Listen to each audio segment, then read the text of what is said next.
Boa noite, família. Uma ótima noite para você que está conosco na nossa quarta das 5 celebrações. Meu nome é Márcio Meira, sou bispo dessa igreja. Acabei de chegar do casamento de Halmerson e Raíssa. O milagre aconteceu e eles se casaram. Aleluia!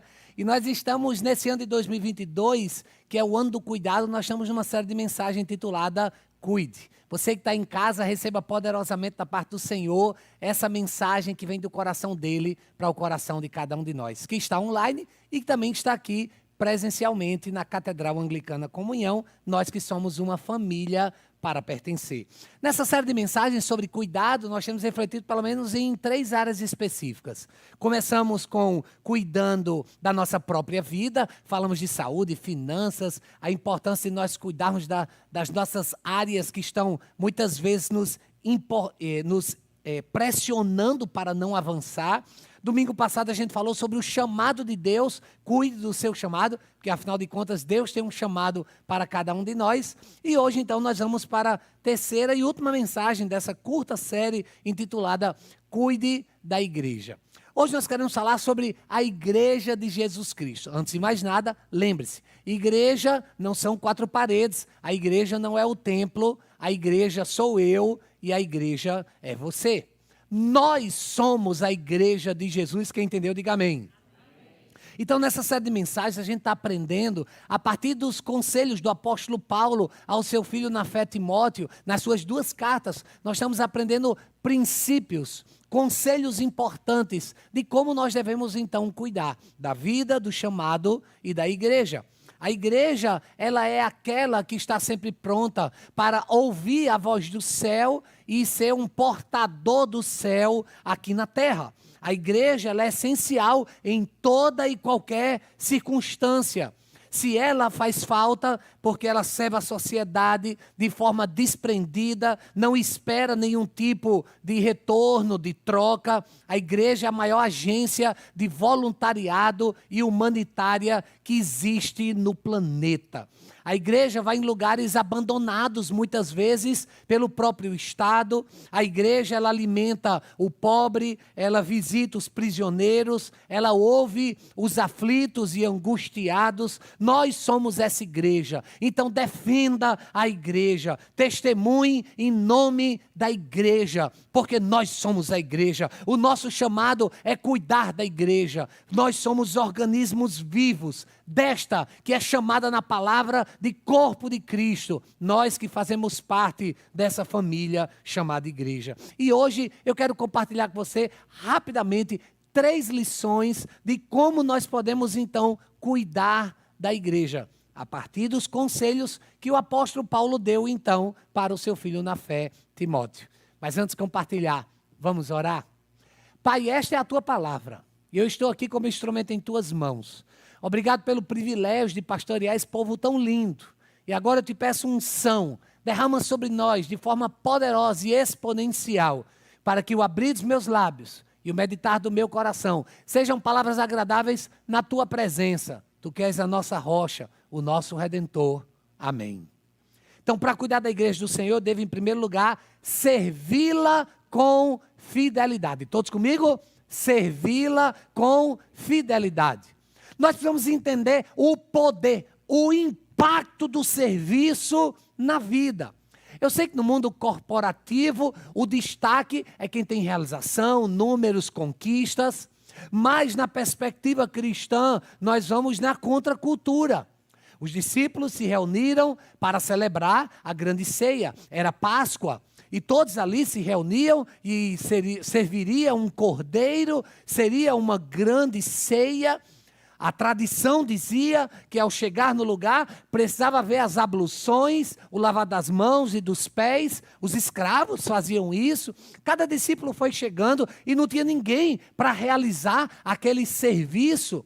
Os discípulos ficaram incomodados, um a um foi chegando, Pedro deve ter dito uma piada, talvez Judas reclamou porque estava faltando dinheiro e ninguém estava fazendo nada. É até que Jesus chega, os discípulos olham um para o outro, todos começam a comentar, começam a falar baixinho, eita, o mestre agora vai pegar, quer ver? Porque não tem ninguém para lavar os pés, a gente não teve nossos pés lavados, o mestre chegou, agora todo mundo vai ver. Ele pegou o chicote, por muito menos, ele derrubou as bancadas de todo mundo, lascou o pau na negada, agora vocês vão ver o que é que Jesus vai fazer. Aí Jesus chega, retira as vestes talares, deita água na bacia e começa a lavar os pés dos discípulos. Uau! Isso é serviço. Nós somos chamados para servir. E o nosso serviço precisa ser com fidelidade. Jesus disse, entre vocês, o maior é aquele que serve. Servir na concepção cristã é a nossa identidade, é como nós somos definidos. Isso não se dá porque nós queremos chamar atenção, mas é porque Jesus deu exemplo e nós precisamos trilhar no mesmo caminho. Servir na igreja é essencial. Nós temos dito aqui dominicalmente, vá ao culto de celebração, frequente uma célula, sirva no ministério, porque quem não vive para servir, não serve para viver, já dizia minha avó.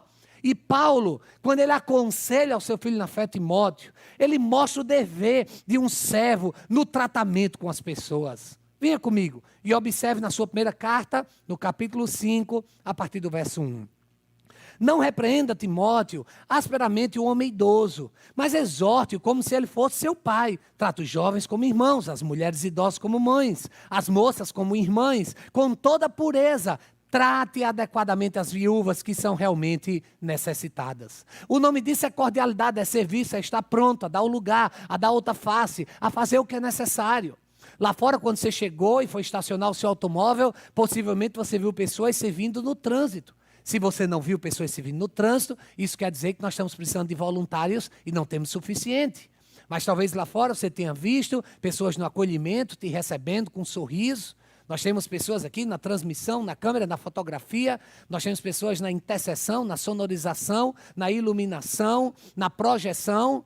Nós temos pessoas agora no GPS lá em cima com as nossas crianças. Temos na equipe pastoral. São diversos ministérios de pessoas que entenderam qual é o seu papel e estão fazendo isso fielmente. E veja que nós estamos diante de um momento que é desafiador. Hoje, por exemplo, pessoas estão com gripe, pessoas estão com Covid, pessoas não puderam estar aqui conosco porque estão ou com sintomas ou já com um resultado positivado de Covid. Muitas pessoas estão assim. E aí o que é que acontece? Acontece que fica vago. Acontece que nós não temos pessoas. Agora mesmo, aqui por trás dessa câmera, e você que está em casa sendo abençoado com essa mensagem, saiba que o reverendo Marcelo, que vai dirigir o culto das 20 horas, está aqui agora, atrás da câmera servindo. Por quê? Porque o nosso voluntário está com Covid, que ia servir naquele lugar. E os nossos pastores precisam dar o exemplo, serem os primeiros. Na nossa equipe pastoral hoje, uma das mulheres da equipe pastoral esteve dançando pela manhã, porque não tinha pessoas para dançar. E nós precisamos estar prontos. A equipe pastoral está dando um exemplo. E eu e você precisamos fazer o mesmo. Então não desista de servir. Não desista de ajudar no local onde você foi chamado por Deus. Escute isso. Você vai num posto de gasolina abastecer seu automóvel, você é servido com um frentista que vai abastecer. Você vai a um restaurante, você pede sua comida, você tem um garçom, tem um cozinheiro que vai te servir, preparando a comida e levando até a sua mesa. Se você vai em um parque, se você vai ao shopping, se você vai a uma loja, há pessoas te servindo. Mas a igreja é diferente. A igreja, nós não estamos aqui para sermos servidos, mas para servir. Posso ouvir um amém? Amém. Frequentemente eu observo pessoas que são feridas, consumidas por feridas, desistem de servir, perdem sua identidade. Ah, porque eu não fui valorizado, eu não fui lembrado, eu fui excluído. No grupo do WhatsApp não colocaram meu nome na escala. Então se escale, se coloque, diga que você está disponível. É muito mimimi, é muita gente magoadinha, é muita gente, o bispo nem citou meu ministério. Em nome de Jesus, gente. Nós precisamos entender que não é o que o bispo lembra, não é o que os pastores lembram, é o que Jesus de Nazaré está registrando no céu. Eu saí da igreja porque o pastor... Se você saiu da igreja por causa do pastor, é porque você nunca entrou nela por causa de Jesus. Então é por Jesus que a gente serve, é com Jesus que a gente serve, é servindo Jesus porque Jesus se viu. Eu quero ouvir outro amém. Então, para cuidar da igreja do Senhor, eu devo, em primeiro lugar, servi-la com fidelidade. Se você ainda não está servindo, pare de dar uma de doido, pare de assoviar, olhar para o teto e achar que é para outra pessoa. É para você. Inclusive, dá uma olhadinha nesse bolsão aí na frente da sua cadeira, que eu acho que tem uma folhinha branca, e nessa folhinha branca tem um negócio chamado Ministérios, venha servir conosco. Então, hoje mesmo, ali João e Viana já estão mostrando, escreva aí os ministérios que você gostaria de servir, conhecer, se disponibilizar e entregue no acolhimento na saída, a igreja agradece. Segundo lugar, para cuidar da igreja, eu devo protegê-la com amor. Todos comigo? Protegê-la com amor. Foi muito fraco. Mais uma vez, todos juntos, protegê-la com amor. Se você não protege a igreja, quem vai proteger? Você é a igreja. Então, por favor, não dê um tiro no seu pé. Você está cometendo um kamikaze espiritual, um suicídio cristão. Isso não pode. Nós devemos proteger a igreja, tratá-la com amor, não escandalizar, não podemos ser instrumentos de discórdia. Estava eu, semana passada, nos Estados Unidos, lá em Orlando, e conversando com alguns irmãos que, decepcionados com uma determinada igreja, que havia passado por diversos escândalos, falaram tanto da igreja, e depois me perguntaram: bispo, o que é que o senhor acha de tudo isso? Eu disse: eu acho que nós precisamos orar pela igreja. Se a gente não pode ajudar, acho que a gente não deveria estar falando o contrário, porque nós somos a igreja. Ah, mas fulano roubou. Ah, mas fulano adulterou. Ah, mas fulano fez isso ou fez aquilo. Desde quando nós somos chamados para ser juízes? Lembre-se, um dia todos eles vão se apresentar diante do grande tribunal. Amém? Uma pessoa nesses dias disse: bispo, como é que o senhor fica diante dessas igrejas, que por uma questão de ética eu não vou falar, universalmente conhecidas no reino de Deus? E eu fui e disse: como é que eu fico? Eu não tenho que ficar nada, eu sou da igreja anglicana. Quem tem que ficar é quem é dessa igreja. Ah, mas o senhor não acha que Deus vai? Ah, você tem que perguntar a Deus se ele vai ou não. Não, mas eu acredito. Se você acredita, Deus te abençoe. Mas o que eu acredito é que eu tenho que amar. Nós fazemos parte do corpo de Cristo. Se alguém faz alguma coisa errada, um dia vai prestar contas. Nós precisamos fazer a nossa parte. Para de querer apontar o dedo. Tem outros 3 apontando para você e um apontando para o céu. Para de querer tirar o cisto do olho do outro enquanto você tem uma tora no seu olho. Para de ficar criticando, para de ficar apontando, para de ficar julgando. Nós somos chamados para amar. Nós somos corpo de Cristo. Quando você fala de A ou B, você está falando de você, porque você faz parte do abecedário. Então, em nome de Jesus, trate melhor com o corpo de Cristo. Sua casa tem problema? Deixa eu perguntar aqui. Sua casa tem problema? Você tem problema? Tem. Você tem também, Abdiel? Ó, Silvano já disse que tem, então nem precisa falar.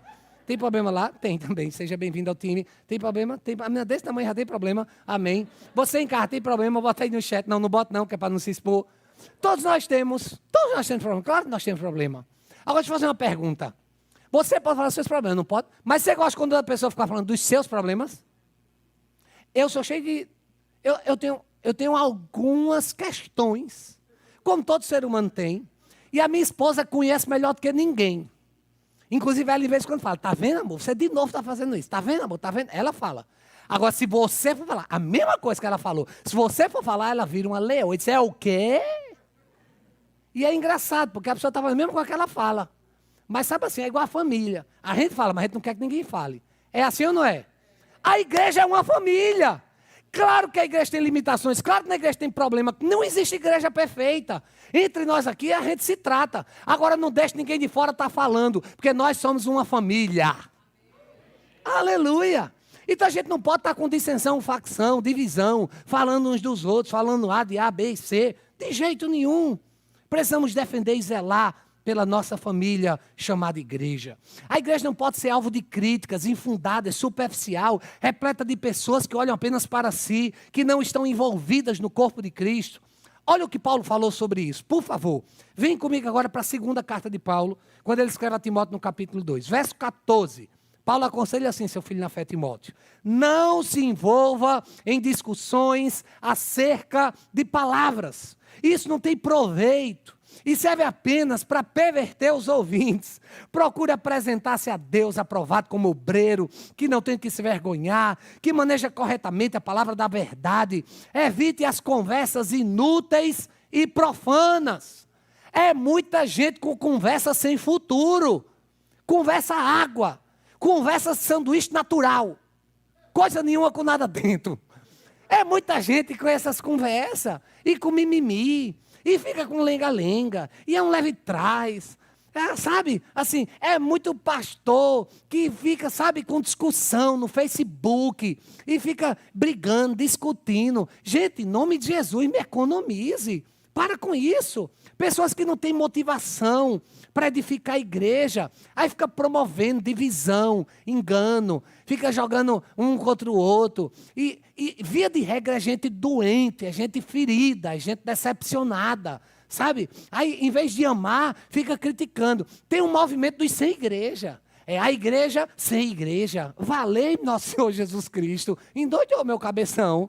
Tem muita gente assim, e que só vai, sabe, para ficar criticando, para ficar falando, para ficar apontando. Em nome de Jesus, não faça isso. Porque nós cuidamos da igreja do Senhor. Como? Servindo com fidelidade, protegendo com amor e, terceiro lugar, mantê-la na palavra. Todos comigo? Mantê-la na palavra.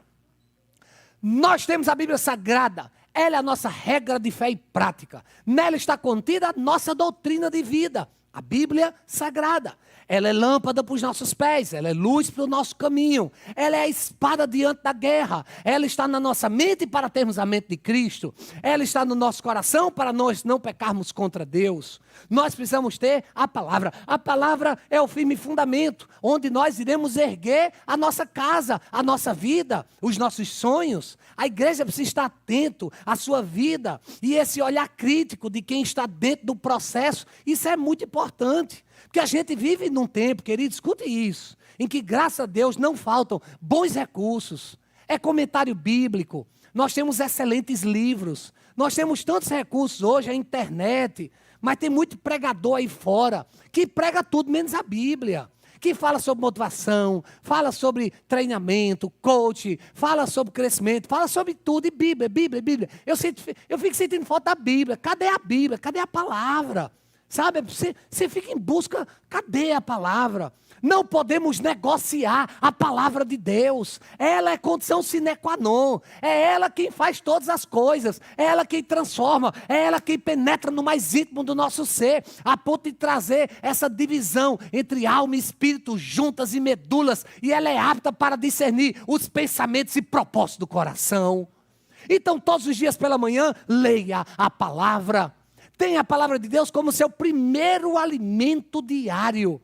A Bíblia precisa ser o seu primeiro recurso. Que danoso tu perdeu no WhatsApp, que acorda, já vai para o WhatsApp, fica lá de conversa com as pessoas. O que é que tu tem nesse Instagram, agonia da bexiga, para estar olhando a vida dos outros? Acorda e vai ver a vida de Deus para você. Aí fica vendo, já acorda o dia assim, menino, fulano está bem, hein? Deixa fulano viver a vida dele, vai viver a tua. E como é que eu vi a minha, bispo? Na palavra. Começa o dia na palavra, lendo a palavra. Vamos ver o que é que Paulo diz? Tá bom, eu já falei demais, né? Vamos para a Bíblia, vamos para a palavra. O apóstolo, prepara o Kengo. O apóstolo Paulo diz assim: porque desde criança, desde criança. Tu tem estado a palavra desde criança? Desde criança. Ou desde criança é galinha pintadinha. Ou desde criança é YouTube. Desde criança é Netflix no Kengo. Desde criança. Timóteo, você conhece as sagradas letras, que são capazes de torná-lo sábio para a salvação, mediante a fé em Cristo Jesus. Toda escritura é inspirada por Deus, é útil para o ensino, para a repreensão, para a correção, para a instrução na justiça, para que o homem de Deus seja apto e plenamente preparado para toda boa obra. Como é que nós estaremos aptos? Como é que nós estaremos preparados? Na palavra. Como ser um marido melhor? Venha para a palavra. Ame sua esposa como Cristo amou a igreja, dê sua vida por ela. É sacrifício, filho. Como ser uma melhor esposa? Vá para a palavra. Seja submissa, aquela que está ao lado da mesma missão, na mesma direção, aquela que apoia, aquela que cuida, aquela que ora. Nós vamos ir para a palavra. Como ser um filho melhor? Vá para a palavra. Honre pai e mãe, para que você tenha vida longa sobre a terra. Como criar meus filhos? Vá para a palavra. Ensina a criança no bem da verdade para quando crescer, não se desvie dele. Vá para a palavra. A palavra de Deus, ela tem resposta para todas as coisas. A palavra de Deus. Agora, qual é o problema? Muita gente fica usando a palavra para conversa sem futuro. Fica usando a palavra para discutir sexo dos anjos. Pelo amor de Deus. Não me venha com churumelas. Eu não aguento. Eu não aguento. Eu já saí do Facebook por causa desse moído. Eu não estou mais no Facebook. Eu posto Instagram com um copo no Facebook. Mas eu não vou nem mais no Facebook. Porque Facebook é tanta conversa sem futuro.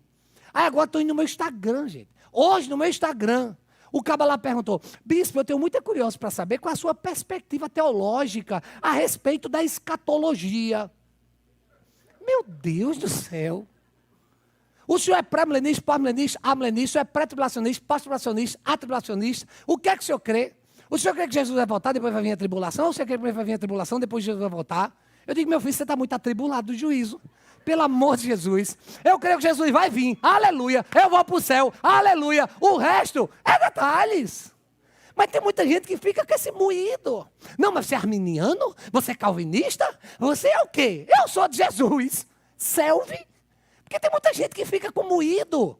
Que fica com leve trás. Não, porque a palavra de Deus dá base para tudinho. Ah, eu creio nisso. A Bíblia também diz. Então é só questão de interpretação. Escolhe o que você vai interpretar. Deus te abençoe. Seja feliz. Agora as pessoas ficam, sabe? Não, porque o certo é isso, o certo é aquilo. O certo é, Jesus é o caminho, a verdade e a vida. Só através de Jesus nós somos salvos. Um dia Ele vai voltar, a gente vai para o céu. Aleluia. O resto é detalhe teológico. Para com isso. O que é que o texto fala?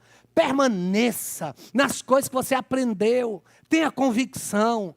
A Bíblia deve ser esse fundamento, a inspiração. A palavra é a água para aqueles que têm sede, é o pão para aqueles que têm fome, é a luz para aqueles que estão na escuridão. Eu gostaria de fazer uma rápida ilustração aqui. Por favor, eu preciso que vocês participem, tá bom? Então, por favor, rapidamente, vai durar só 1 minuto. Você pode ficar em pé no seu lugar, por gentileza. Eu vou pedir a vocês apenas 2 coisas. Agora, a primeira coisa é mais importante que a segunda. Então, nem faça a segunda se você não fizer a primeira. Fechou? Então, a primeira coisa é, feche os olhos, mas não abra. Porque eu vou pedir outra coisa, mas se você abrir o olho para fazer outra coisa, não funcionou. Fechou? Então, feche os olhos. Essa é a primeira coisa que eu estou lhe pedindo. Está de olho fechado, não abra por nada. Não olhe porque o seu vizinho vai fazer. É você quem vai fazer o seu, tá bom? Então, eu gostaria que você agora, nesse momento, de olho fechado, sem olhar para o que o outro vai fazer, de olho fechado, você vai pegar seu dedo indicador, sua mão, e você vai apontar para o oeste. Indique agora para o oeste. Indique, não abra o olho, indique para o oeste. Se você não sabe, chute agora, vá. Chute, indique o oeste. E isso, continue com o dedo indicado, agora abra o olho e olhe para onde as pessoas estão apontando. Tem gente apontando para os 4 lados aqui. Presta atenção. O oeste não é ali. O oeste não é ali. Porque ali se chama norte, ali se chama sul, aqui se chama leste. Quem apontou para lá, continua com a mão apontada. Quem apontou com a mão para lá, só quem apontou para lá. Os outros abaixa. Muito bem, muito bem, muito bem. Agora a minha pergunta é, quem está certo? Ela, ele ou vocês? Porque entre o apontado, às vezes tem uma mudança.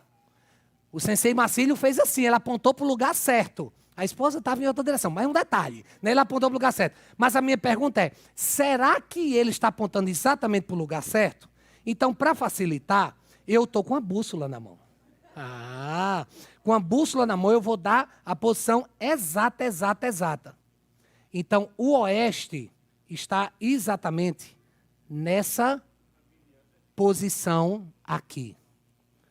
Então, a irmã que está com o dedo apontado para lá, vira um pouquinho mais para cá, mais para cá. Ali é o oeste. E como é que eu tenho certeza absoluta? Eu tenho a bússola. Pode sentar, uma salva de palmas para vocês. A minha pergunta é, o leste é aonde o sol nasce. Você só saberá quando as misericórdias do Senhor se renovar. Você só saberá quando o sol da justiça vai brilhar. Quando você tiver a palavra que é a bússola que vai te dar a direção. Você só saberá quando o sol vai se pôr no oeste, que é a viração do dia, quando Deus vem ao encontro de Adão. Você só terá experiências incríveis no oeste da sua história, quando você tiver a palavra de Deus, que é a bússola que vai te dar a direção. Lembre-se, 1 milímetro para a esquerda ou 1 milímetro para a direita vai trazer fazer um grande desvio na tua jornada, mas a Bíblia Sagrada vai te dar de forma certeira o alvo para o qual Deus te chamou, e através da palavra você vai alcançar o seu destino profético. Lembre-se que a Bíblia fechada não passará de um simples livro, mas quando você abre a palavra, ela se torna boca de Deus que fala com você. E hoje é a palavra de Deus que está dizendo: me leia.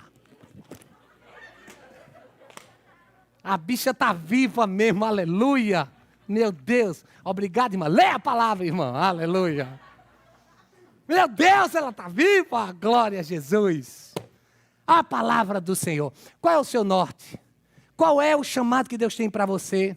Qual a direção que você tem trilhado? É através da bússola, é através do caminho que Ele vai estar dando orientação para a sua vida. Para encerrar essa mensagem, essa é a dica que eu estou dando para Rodrigo, Celinha, vi subindo. Eu creio na citação de Bill Hybels, quando ele disse: a igreja é a esperança do mundo. Se nós não fizermos, quem fará? Nós temos o comunhão nas ruas, e se nós não alimentarmos os moradores de rua, quem vai alimentar? Nós temos trabalho nos presídios, e se nós não visitarmos os encarcerados, quem visitará? Nós temos o projeto social com criança e vulnerabilidade, se nós não acompanharmos as crianças, quem vai acompanhar? Se não nós, quem? Se nós não dermos o primeiro passo, quem vai dar? Quantas ações não aconteceriam, quantas vidas não seriam alcançadas e assistidas? Então cuide da igreja do Senhor, servindo com fidelidade, protegendo com amor, mantendo-a na palavra. Imagine como seria o nosso bairro, como seria a nossa cidade, como seria o nosso estado, como seria o nosso país, como seria o planeta, se a igreja não existisse. Nós somos a esperança do mundo. E você é a igreja. Se você faz parte desse time, desse exército, dessa equipe, dessa família, e hoje está pronto a servir, a amar, a proteger, a manter-se na palavra, a cuidar da igreja, fique em pé no seu lugar e faça dessa canção a sua oração. Somos corpo, e assim bem ajustado, totalmente ligados, unidos, vivendo em amor, uma família, sem qualquer falsidade, vivendo a verdade, expressando a glória do Senhor, uma família, vivendo o compromisso do grande amor de Cristo. Eu preciso de ti, querido irmão, precioso és para mim. Você pode, por favor, virar para quem está do seu lado e repetir esse refrão? Eu preciso de ti, serva do Altíssimo, para abençoar através dessa flecha. Gente, olha para a fotógrafa aqui e diz: eu preciso de ti, eu preciso de ti, querida irmã. Para o pastor Marcelo na câmera, vamos lá. Precioso és para mim, querido irmão. De novo. Para Jordano que está ali na sonorização. Eu preciso de ti, querido irmão. Precioso és para mim. São muito preciosos. Vamos orar. Pai, obrigado por esses filhos preciosos. Obrigado por essa família chamada igreja.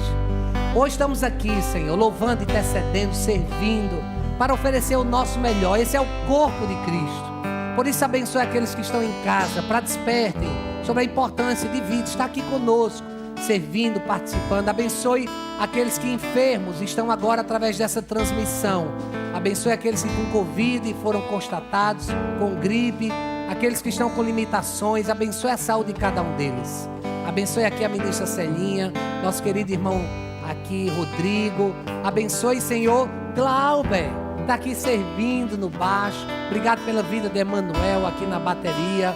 Obrigado, Senhor, por todos esses filhos e filhas que servem, que estão sempre aqui prontos para fazer com que a família possa crescer. Eu te louvo, Senhor, porque aqui nós temos filhos e filhas que estão prontos a servir, a cuidar fielmente, através da palavra, amando a tua igreja. E é por isso que eu te peço, honra, abençoa, vem com bênção sobre cada um e sobre cada uma. Em nome de Jesus, amém.